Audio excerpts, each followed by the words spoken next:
We've all heard the story. A Hollywood actress meets a British prince, their worlds collide, and a modern fairy tale begins. But what if the story wasn't entirely as spontaneous as it seemed? What if the path that led Meghan Markle into royal life had already been paved long before she ever met Prince Harry?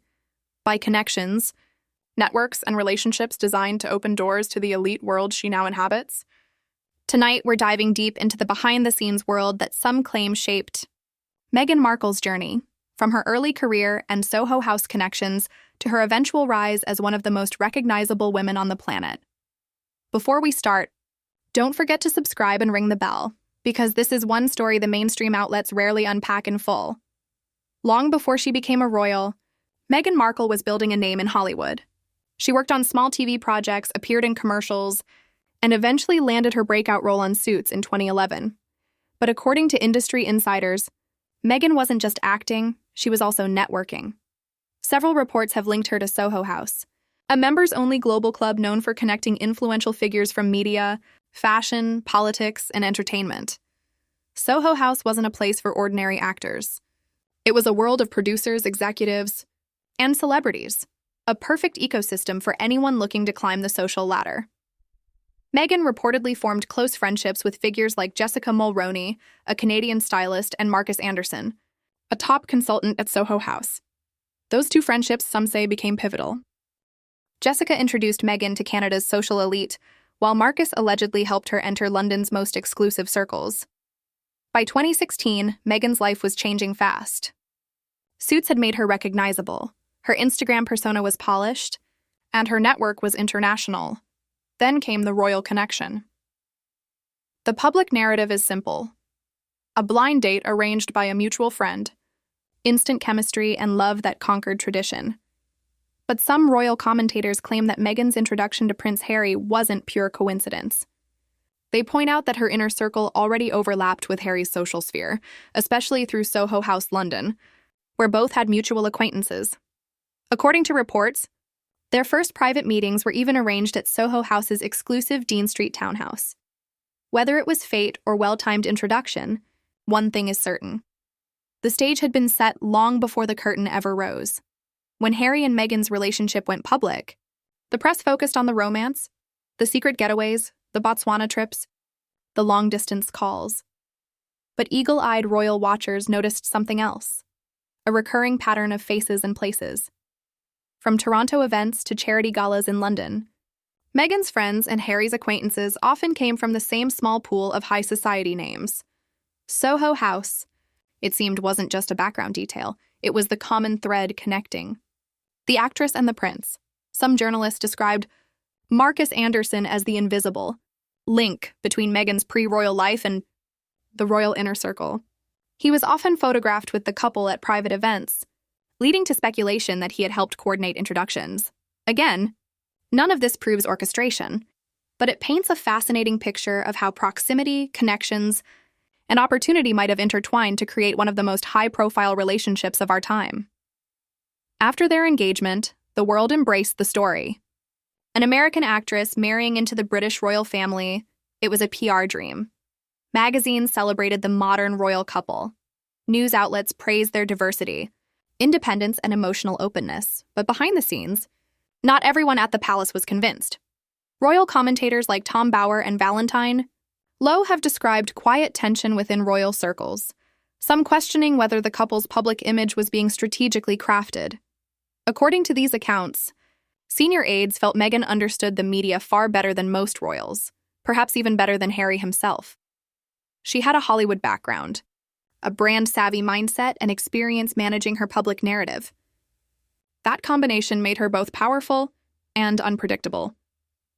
Tabloid rumors later circulated suggesting that Prince Harry had, at some point, started to look deeper into Meghan's past, not out of distrust, but curiosity.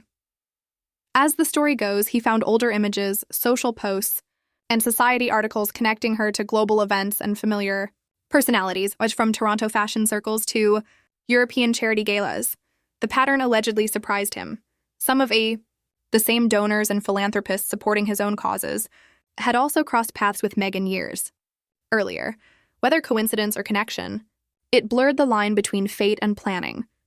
For Harry, according to these accounts, that realization marked the moment he began questioning the version of the story the public believed, the spontaneous romance versus the possibility of something more calculated. Over time, online commentators and royal biographers have built on what's now known as the strategy theory.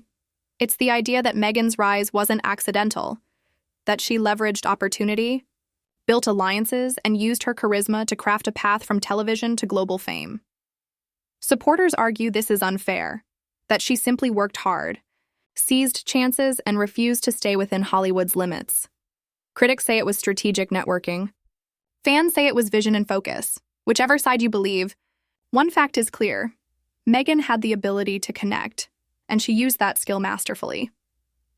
Once the couple stepped down from royal duties, the spotlight intensified. The Sussexes didn't fade into private life. They built an empire. Major streaming deals, publishing contracts, and global speaking engagements followed. And according to media analysts, much of it bore Meghan's signature: polished storytelling, high production visuals, and emotionally charged messaging. Insiders told The Times and Variety that Meghan personally reviewed content drafts for the Netflix series, ensuring tone and narrative matched her vision. In other words, she wasn't just the subject, she was the producer. To her supporters, this was empowerment. To critics, it was media control at a royal level. Either way, it proved that Meghan understood the modern equation of power: image equals influence. Influence equals longevity. Inside Buckingham Palace, reaction to the Sussexes' media independence was mixed. Royal insiders reportedly saw their interviews and documentaries as crossing a line, shifting from transparency to personal publicity. But others, including younger royals, viewed it as the inevitable modernization of the monarchy.